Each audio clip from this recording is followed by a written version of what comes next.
Are we seeing a turning point in Russia's invasion of Ukraine? Recent days have seen Kyiv hit targets deeper in Russia than ever before, striking sites in St. Petersburg, hometown of Russian President Vladimir Putin. Ukraine's President Volodymyr Zelenskyy also challenged Putin to end the war in an open letter and called for a face-to-face meeting with the Russian leader. Now, Putin has rejected those calls for talks, but that hasn't stopped Zelenskyy from talking to his allies.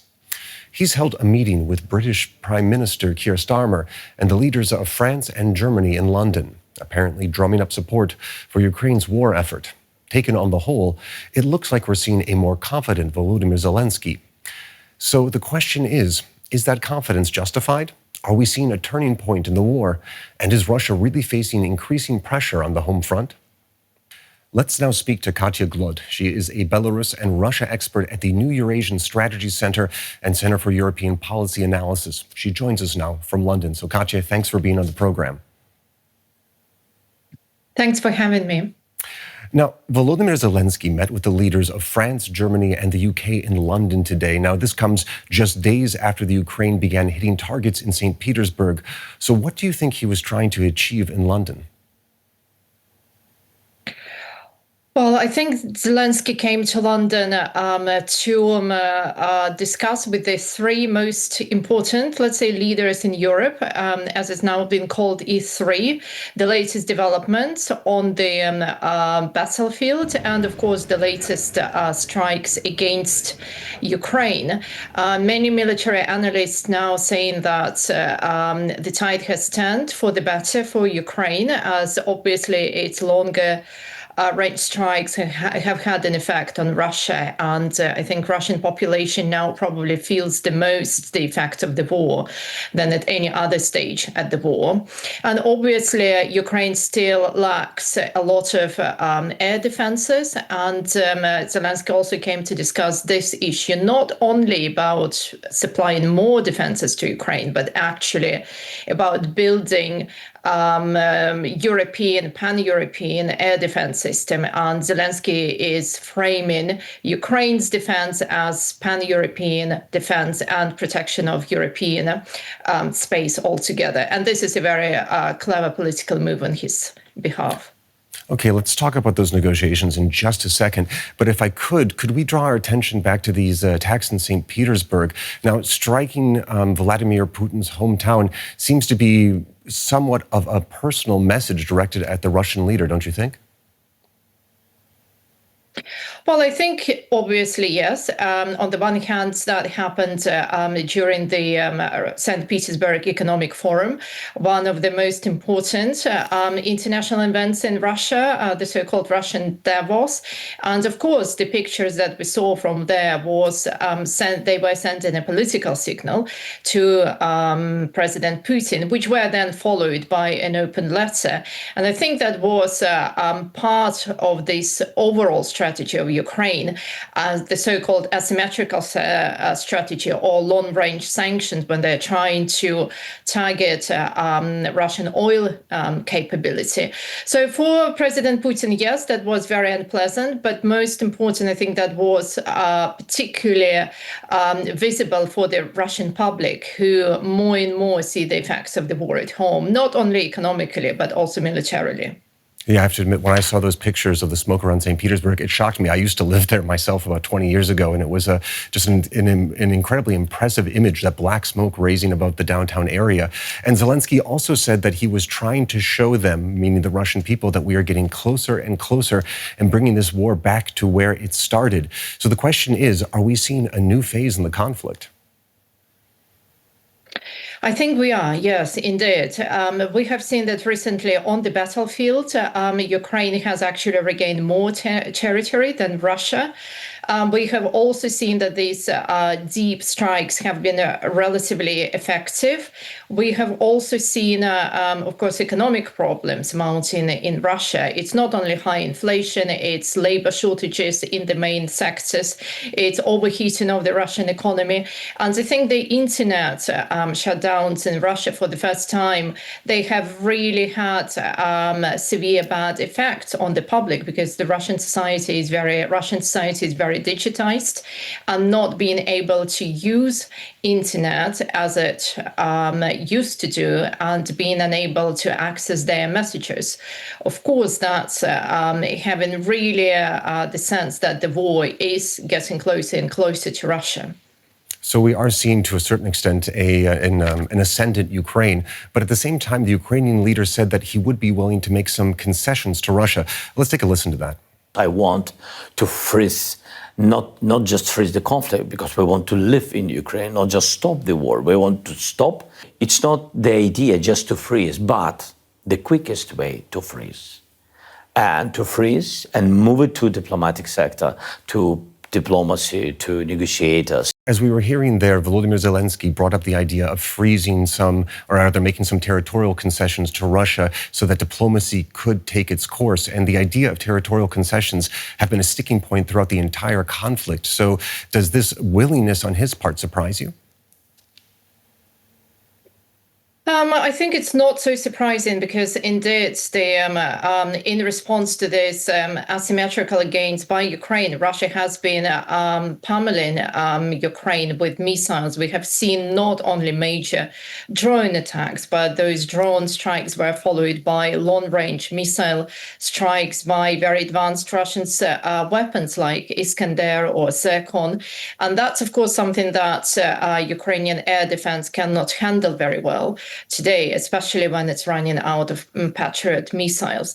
So therefore, I think that the Ukrainian population, which is obviously also tired of the war and don't particularly perhaps see what the ultimate objective is, I think that President Zelensky would be prepared to compromise. And I think it's very notable that in the statement released today by the four leaders in London, the so-called line of context comes very much into visibility in this statement. And this is perhaps the four countries now formulating their main negotiation position, or let's say starting point from where they would be prepared to negotiate with Russia. Now, earlier you had mentioned some of the difficulties that Russia was facing on the home front, and a lot has been made by commentators of what some have seen as some signs of weakness from Vladimir Putin. And a couple of weeks ago, Zelensky even gave permission for Russia to carry out its traditional Victory Day parade. So do you think that this newfound confidence that we're seeing coming out of Kiev and from Volodymyr Zelensky is justified? Well, to some extent, I think it is justified. I don't think that we are seeing the change in balance of power. That's, of course, very hard to achieve, as Russia is a much bigger country and can resort to a much bigger manpower. But we have certainly seen, I think, the tide in the war, which looked very bad for Ukraine at least a year ago. But now we are indeed seeing that deep strikes have had an effect. We're seeing also that Ukrainian drone production has been increasingly exceeding that of Russia. And the innovation is being at a very large scale, something that Russia cannot still cope with. And I think all that, of course, has given enough confidence to President Zelensky to speak in a more, let's say, blunt way to President Putin. And of course, he humiliated him on the so-called Victory Day during the parade. And I think that also boosted sort of his public image. And he felt that he could put further pressure on Vladimir Putin. Now, where is this all leading? We've seen increasing pressure from Volodymyr Zelensky for some type of direct talks between him and the Russian leader. However, Putin has rejected calls for these direct talks, saying he saw no point in them. So why exactly is he unwilling to speak to Zelensky?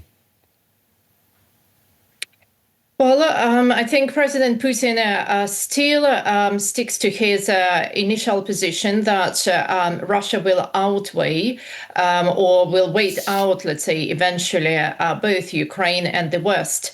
I'm not sure that Vladimir Putin actually sees all the difficulties that Russia is experiencing because of the war. He sees this war as fundamental for his own existence, for his his rule, and he wants to continue that. So all the negotiations would only be possible if Putin indeed is prepared to compromise and not just to negotiate without actually meaningful compromises from Russia's side. We do see that Ukraine is ready in itself and bracing itself for some compromises, but we have not seen that yet from President Putin. And his last statement that there is nothing to talk about with President Zelensky, I think, confirms this position. All right. Now, in statements to the press, Zelensky also said that the Russian billionaire Roman Abramovich also played a role in facilitating some type of backdoor diplomacy between Moscow and Kiev. So what exactly do you make of that? Well, I think Abramovich is one of those Russian oligarchs who indeed has tried to help to the extent he could, broke a peace deal or some sort of intermediate settlement between the two sides. We have seen him involved since the beginning of the war. We know that he was particularly involved during the negotiations in 2022. The latest reporting says that he was in Ukraine. He was discussing negotiations with President Zelensky. But again, I don't think we have received a positive response to that from Vladimir Putin, as his recent statement again indicates that he's not prepared to compromise and he thinks that Russia can still win on the battlefield. Now, does this give us any hints about what Russian civil society thinks? You know, we're in the 5th year of this conflict. So the question is, do Russians, broadly speaking, still support Moscow's invasion of Ukraine? I think we have seen recently smaller numbers for support of the war. Roughly, they have always been sort of, half by half. We have, let's say, 1/3 of very pro-war parts of the population, and then we have the remaining, let's say, 70% that were equally split. I think we have recently seen more Russian people getting exhausted and tired with the war and wanting it to stop. At the same time, we also have seen the acceleration, let's say, of the position of these pro-war consistency that has been calling on Vladimir Putin to actually use nuclear weapon or use some more deep strikes. So I think Russian society is overall getting exhausted. That's what we can say for sure. It's feeling the effects of the war, but it does not perhaps yet have a consolidated position that it wants this conflict to end.